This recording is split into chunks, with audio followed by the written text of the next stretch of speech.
É um país bem culto, tem muita pesquisa, muita divulgação científica.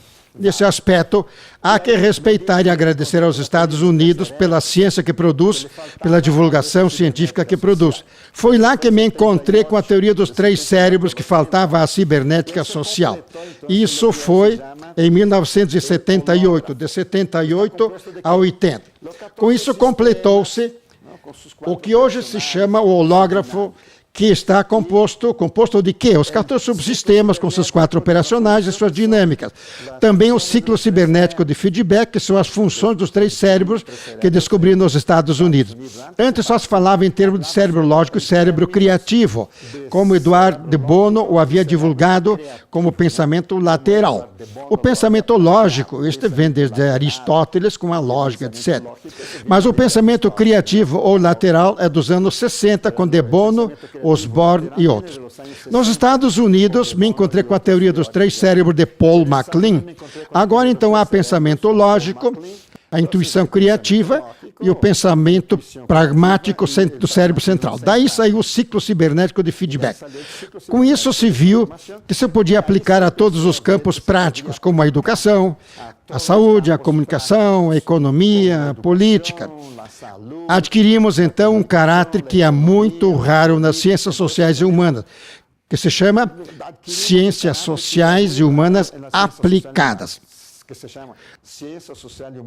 Ninguém, nenhuma universidade do mundo pode dizer que tem uma sociologia aplicada, uma educação aplicada, não. Todos têm discursos teóricos, cada qual em seu campo. Não encontrar o caminho para baixar de suas teorias à praxis, à prática. Nós temos roteiros, fluxogramas, temos modelos, temos mapas mentais, temos todas as ferramentas para trabalhar a família, a saúde, a educação, a comunicação, a economia, a empresa, a cooperativa, as forças armadas, a política, a justiça e o que quisermos, porque temos especialistas com doutorado em quase todas essas áreas. A cibernética social é uma síntese de tudo, sendo que a parte do cérebro esquerdo e central tem fundamento científico e a parte do cérebro direito tem fundamento coerente com tudo ou mais. Porque o cérebro direito não é propriamente científico. É intuição, é criação, é invenção, é criatividade. Quando se fazem experiências bem observadas, se esperam resultados confirmadores, que em ciências sociais equivalem à confirmação científica, matemática ou teórica das ciências exatas. Então chegamos ao hológrafo. Depois de uns 5 ou 6 anos, chegamos ao show do jogo mundial, uma nova maneira de ver a globalização, porque estávamos começando a viver a globalização nos anos 90, quando veio abaixo o marxismo com seu experimento da União Soviética e outros países. A globalização se espalhou por todo lado e nós aparecemos com a teoria do show do jogo mundial. Com isso, completou-se mais ou menos o básico da cibernética social, da teoria geral que se foi consolidando. Da física quântica, tomamos o assim chamado princípio da energia triuna, porque tudo vem em grupo de 3. Não só o átomo é triádico, mas cada uma de suas partículas é outra vez composta de 3 elementos, que Murray Gell-Mann chamou de 3 quartos, que são como 3 irmãos siameses inseparáveis. Nosso enfoque é triádico, trialético. O enfoque capitalista é monádico, monolético, uma coisa a cada vez, solta, isolada, onde prevalece a lei do mais forte. O marxismo era diádico, 3 na teoria, mas na prática era diádico, 2 em confrontação e contradição. A dialética são 2 em contradição, os de cima e os de baixo, ou esquerda, direita, etc. Nós sabemos que nem o monádico nos ajuda como humanidade e o ecossistema global. Nem o diádico nos ajudou, porque não funcionou, foi derrotado. Então, estamos ensaiando para ver se o triádico pode ajudar-nos, porque não é uma proposta de metade do mundo contra a outra. Não. É uma proposta para que convivam todos, que todas as partes saibam conviver. O norte e o sul, o oriente e o ocidente, é uma proposta de convivência que se diz proporcional. Depois de formulada toda essa teoria, decidimos encarar o problema da ética, de como conseguir que a humanidade chegue a reconhecer limites em sua fúria acumuladora de capital, a fúria com que os americanos e os ingleses nos contagiaram para o econômico, rompendo qualquer limite ético, moral, espiritual, racional, enfim, arrombando tudo. Por isso, partimos para a pesquisa sobre o proporcionalismo, apoiando-nos na teoria matemática da média e extrema razão, para que não fosse uma ideologia de esquerda ou de direita, ou religiosa ou filosófica. Não. Sem ideologia desse tipo. O que há é uma ciência matemática que descobre que todos os sistemas, a natureza, são montagens de um mínimo de 3 módulos, mas não iguais. Eles têm proporções entre si. São proporções de 62 por 38, como num braço, por exemplo, 62 por 38.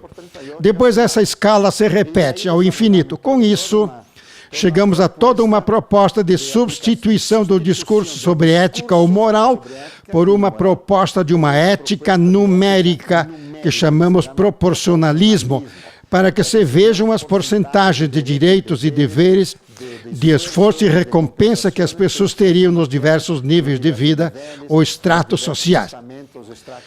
Com o proporcionalismo, ampliamos bastante a teoria até chegar ao manifesto da proporcionalidade, baseado em todas essas ferramentas, toda essa teoria para uma refundação das instituições políticas, econômicas, sacrais ou religiosas, e de outras como a família, a saúde, o comércio, a comunicação, a escola, o trabalho, a agricultura, a indústria, os bancos, a justiça, etc, etc.